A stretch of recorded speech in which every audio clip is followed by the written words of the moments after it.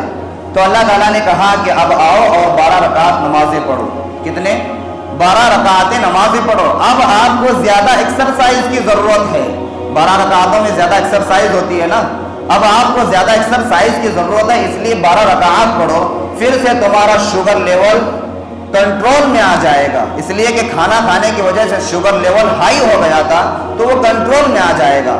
پھر اس کے بعد عصر کی نماز آتی ہے. عصر کے بعد کسی کو عادت ہوتی ہے، بھوک لگتی ہے کھانے کی، آئس کریم کھانے کا، اور اسی طرح جوس پینے کی عادت ہوتی ہے، تو تھوڑا بہت کھاتے ہیں. تو ہو سکتا ہے کہ اور تھوڑا ہمارا شوگر اور تھوڑا ہائی ہو جائے، تھوڑا بڑھ جائے.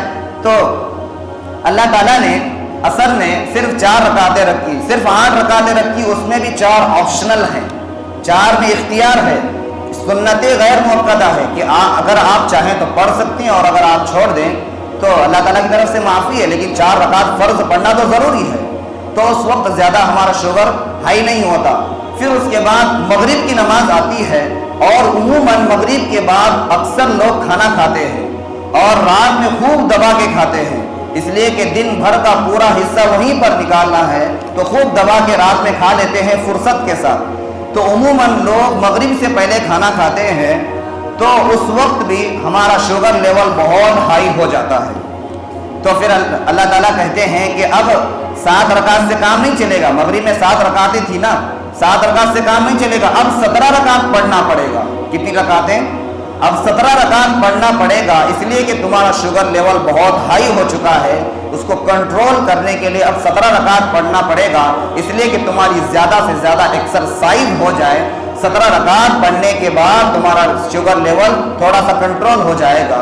اللہ کی کتنی شان رحمت ہے، اللہ کی کیسی ہم پر رحمت ہے کہ رمضان کے مہینے میں جب ہم صبح میں سحری کرتے ہیں تو خوب سحری کھاتے ہیں. پھر جب افطار کا وقت آتا ہے تو افطار میں خوب بھوک لگی ہوتی ہے، اس لیے کہ ہم دن بھر روزہ رہتے ہیں، دھوپ میں پیاس میں دن بھر روزہ رہتے ہیں، تو خوب بھوک لگی ہوتی ہے افطار کے وقت. تو اس وقت خوب ہر شخص روزے دار جتنے ہوتے ہیں اوور ایٹنگ کر لیتے ہیں، بسیار خوری کر لیتے ہیں، یعنی خوب کھا لیتے ہیں، دن بھر کی پوری کسر نکال لیتے ہیں. تو جب خوب کھا لیتے ہیں، دن بھر کا پورا حصہ ایک ہی وقت میں کھا لیتے ہیں افطار کے وقت، تو اللہ تعالیٰ کہتے ہیں کہ اب 17 رکعت سے بھی کام نہیں چلے گا، اس لیے کہ تم نے اتنا کھایا ہے کہ تمہارا شوگر لیول بالکل ہائی ہو چکا ہے. اتنا ہائی ہو چکا ہے کہ جتنا کبھی نہیں ہوا تھا. تو اتنا ہائی ہو چکا ہے کہ اب 17 رکعت سے کام نہیں چلے گا. اب آپ کو 20 رکعت ایکسٹرا پڑھنا پڑے گا، اور 20 رکعتیں مزید پڑھنا پڑے گی، تاکہ تمہاری خوب ایکسرسائز ہو جائے اور تمہارا شوگر لیول بالکل کیا ہو، کنٹرول میں رہے. اب دیکھیے وہ مسلمان جنہیں یہ میڈیکلی بینیفٹس نہیں معلوم، وہ لوگ جنہیں یہ سائنٹیفک فوائد نہیں معلوم، اس کے باوجود بھی وہ اللہ تعالیٰ کا حکم سمجھ کر اللہ کے سامنے سجدہ ریز ہوتے ہیں. تو وہ تو نیکیوں کی شکل میں بینک آف آخرت میں اپنی کرنسی جمع کروا ہی رہے ہیں، لیکن انہیں جسمانی کئی فوائد حاصل ہو رہے ہیں، انہیں جسمانی فوائد بھی حاصل ہو رہے ہیں، جس کی وجہ سے وہ بیماریوں سے محفوظ ہیں. اور اسی طرح آخری بات یہ عرض کرنی ہے کہ یہ جو رمضان میں ہم داخل ہو چکے ہیں، ہمیں رمضان کے لیے پلاننگ کرنے کی ضرورت ہے. ہم ہر چیز کے لیے پلاننگ کر سکتے ہیں، تو ہم رمضان کے لیے پلاننگ کیوں نہیں کر سکتے؟ اگر شادی ہے تو 1 سال پہلے پلاننگ چلتی ہے، اور اگر ہمیں کسی بزنس میں انوالو ہونا ہے، کسی بزنس میں شرکت کرنا ہے، تو اس وقت بھی ہم کئی دنوں پہلے پلان کرتے ہیں. تو پھر ہمیں کیا ہو گیا کہ ہم رمضان کے لیے پلان نہیں کرتے؟ وہ انگریزی کا فریز ہے نا، ویل پلان ہاف ڈن، کہ آپ پہلے پلان کرو. گویا کہ اگر آپ نے کسی چیز کی پلاننگ کر لی، آپ نے آدھا کام کر ہی لیا. کسی چیز کی پلاننگ کر لی تو آپ نے آدھا کام کر ہی لیا. اگر آپ کو یہاں سے بیجاپور جانا ہے اور کسی ڈاکٹر کے پاس جانا ہے، آپ نے کوئی پلاننگ نہیں کی کہ وہاں پر فون پر نمبر لگایا جاتا ہے یا پھر لائن لگا کر نمبر لگایا جاتا ہے، یا پھر اس دن وہ ڈاکٹر ہے بھی یا نہیں، آپ نے کوئی پلاننگ نہیں کی، اور وہاں پر جا کر آپ نے کیا کیا؟ ڈائریکٹ آپ دواخانے میں چلے گئے، اور جانے کے بعد آپ نے دیکھا کہ گیٹ بالکل کلوز ہے، گیٹ بالکل بند ہے، آپ کو نہیں معلوم. پھر اس کے بعد آپ کو افسوس ہوا کہ ہم نے کوئی پلان نہیں کی تھی. تو اسی لیے ہم ہر چیز کے لیے پلاننگ کرتے ہیں، تو رمضان کے لیے بھی پلان کریں۔ رمضان کا پلان کیا ہے؟ رمضان کا پلان یہ ہے کہ ہم تھوڑا سا ہلکے پھلکے ہو جائیں۔ ہم کیا ہو جائیں؟ ہلکے پھلکے ہو جائیں، یعنی ہمارے کاموں کو ہم تھوڑا سا کم کر لیں، تاکہ رمضان کی عبادت کرنے کے لیے، رمضان کو گزارنے کے لیے ہمارے لیے آسان ہو جائے۔ رمضان میں جتنا ہو سکے ہم جتنی عبادتیں کر سکیں کر لینی چاہیے، اس لیے کہ ایک بات یاد رکھیں، ہم کتنے بھی قیمتی ہوں ہمیں دفنایا جائے گا، چاہے ہم کتنے بھی قیمتی ہوں ہمیں دفنایا جائے گا۔ کوئی بھی شخص ہمیں اپنے گھر کے سامنے دفنانا پسند نہیں کرے گا، ہمیں وہیں پر جانا پڑے گا جہاں پر غریب بھی ایک ساتھ لیٹے ہوئے ہیں، جہاں پر مالدار بھی ایک ساتھ لیٹے ہوئے ہیں، جہاں پر چٹائی پر سونے والے بھی ایک ساتھ لیٹے ہوئے ہیں، جہاں پر قالینوں پر سونے والے بھی ایک ساتھ لیٹے ہوئے ہیں، ہمیں وہیں پر دفنایا جائے گا۔ ہم کسی کے لیے کتنا ہی اہم کیوں نہ ہو، ہمیں دفنایا جائے گا۔ تو اسی لیے میرے بھائی اور بزرگ دوستو، یہ رمضان جو نیکیوں کا سیزن ہے، جہاں تک ہو سکے ہمیں ضرورت اس بات کی ہے کہ اس کے اندر خوب نیکیاں لوٹنے کی کوشش کریں۔ اگر ہمیں معلوم ہو جائے کہ کہیں پر انویسٹمنٹ کرنے سے 100 روپے انویسٹمنٹ کرنے سے ہمیں دن میں 100 روپے انویسٹمنٹ کرنے سے 500 روپے ملتے ہیں، ہر شخص دوڑ پڑے گا۔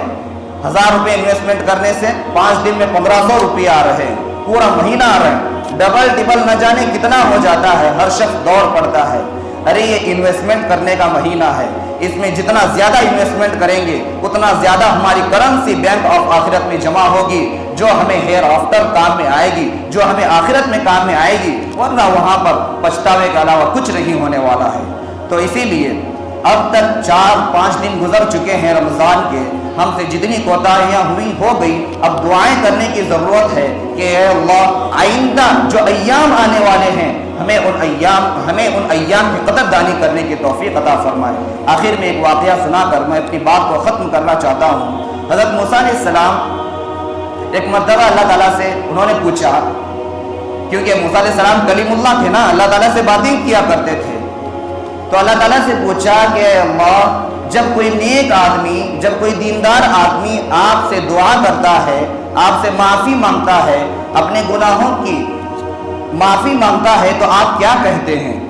تو اللہ تعالیٰ نے کہا کہ موسیٰ میں لبیک کہتا ہوں، میں ایک مرتبہ لبیک کہتا ہوں، جس کا معنی ہے میں حاضر ہوں۔ اور جب گناہگار توبہ کرتا ہے تو آپ کیا کہتے ہیں؟ تو اللہ تعالیٰ نے کہا کہ جب گناہگار میرے سامنے ہاتھ اٹھاتا ہے تو میں 3 مرتبہ لبیک کہتا ہوں۔ کتنی مرتبہ؟ 3 مرتبہ لبیک کہتا ہوں۔ جب نیک آدمی اللہ تعالیٰ کے سامنے ہاتھ اٹھاتا ہے تو اللہ تعالیٰ 1 مرتبہ لبیک کہتے ہیں۔ جب گناہگار ہاتھ اٹھاتا ہے تو اللہ تعالیٰ 3 مرتبہ لبیک کہتے ہیں۔ موسیٰ علیہ السلام نے ریزن پوچھا کہ کیا وجہ ہے کہ گناہگار تو اتنا آپ کا نافرمان ہے، اس کے باوجود اس کے لیے 3 لبیک، اور جو دیندار ہے جو آپ کے دربار میں بار بار آتا ہے اس کے لیے صرف 1 لائک، اس کے لیے 3 لائک، اور اس کے لیے صرف 1 لائک، ایسا کیوں؟ تو اللہ تعالیٰ نے فرمایا اس لیے کہ جو نیکوکار ہوتا ہے اسے اپنے نیکی پر گمان ہوتا ہے کہ اللہ تعالیٰ میرے نیکیوں کی وجہ سے مجھے بخش دے گا، اور جو گناہگار ہوتا ہے میں اس لیے 3 مرتبہ لبیک کہتا ہوں کہ اسے میری مغفرت، میری رحمت پر اس کو امید ہوتی ہے کہ اللہ اپنی رحمت سے مجھے معاف کر دے گا۔ تو اسی لیے ہم میں سے کوئی پاک نہیں ہے، ہم میں سے ہر شخص گناہگار ہے۔